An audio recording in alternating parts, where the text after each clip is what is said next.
ભક્તો રાધે રાધે, જય શ્રી કૃષ્ણ। આપણે ઘણીવાર સાંભળ્યું છે કે જેવા કર્મ તેવી ગતિ, પણ શું તમે ક્યારેય વિચાર્યું છે કે ગરુડ પુરાણ મુજબ નરક ખરેખર કેવું દેખાય છે? જ્યારે કોઈ આત્મા તેના જીવનકાળ દરમિયાન માત્ર અધર્મ અને પાપના રસ્તે ચાલે છે, ત્યારે મૃત્યુ પછી તેની સાથે જે થાય છે તેનું વર્ણન સાંભળીને રૂવાડા ઊભા થઈ જાય તેવું છે।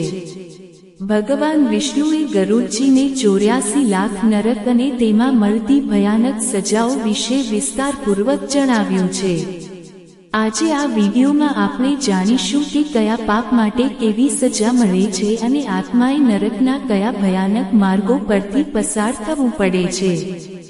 ગરુડ પુરાણ મુજબ જ્યારે પાપી આત્મા યમલોક પહોંચે છે, ત્યારે તેને 4 મુખ્ય દ્વારોમાંથી દક્ષિણ દ્વાર તરફ લઈ જવામાં આવે છે।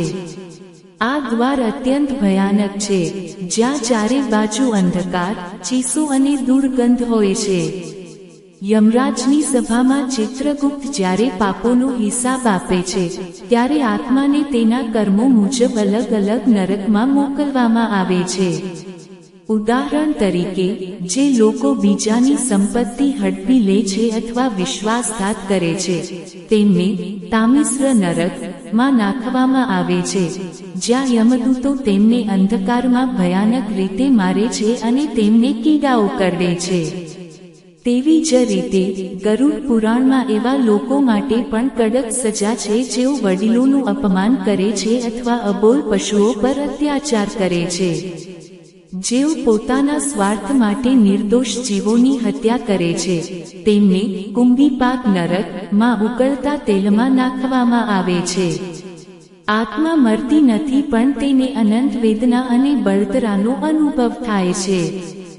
જે સ્ત્રી કે પુરુષ પરસ્ત્રી કે પરપુરુષ સાથે અનૈતિક સંબંધ રાખે છે, તેમને લોખંડના તપાવેલા ગરમ થાંભલાને બાથ ભરાવવામાં આવે છે।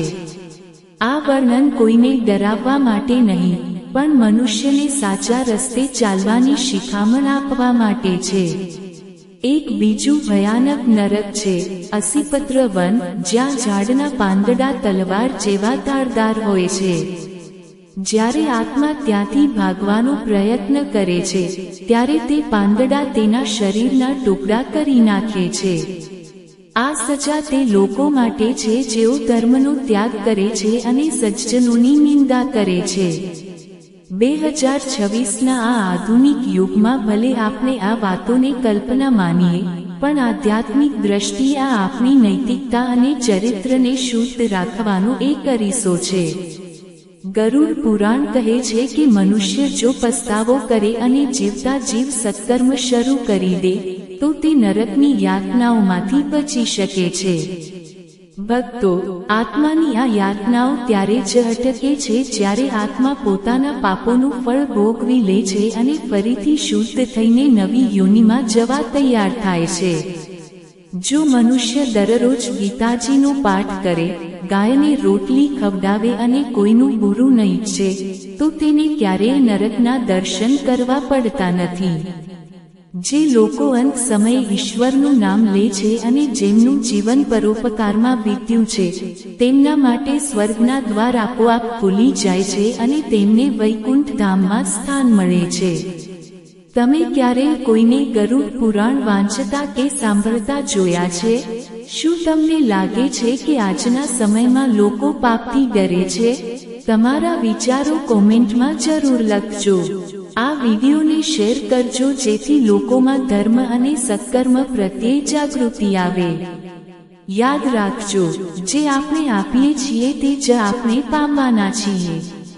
કોમેન્ટમાં સાચા દિલથી જય શ્રી હરિ અને ક્ષમા કરો પ્રભુ જરૂર લખજો। ચેનલને સબસ્ક્રાઇબ કરવાનું ભૂલતા નહીં, જેથી ગરુડ પુરાણ અને આધ્યાત્મિકતાના આવા જ પ્રભાવશાળી રહસ્યો તમને મળતા રહે। ભગવાન તમારા પાપોનું શમન કરે અને તમને સદ્બુદ્ધિ આપે। રાધે રાધે, જય શ્રી કૃષ્ણ।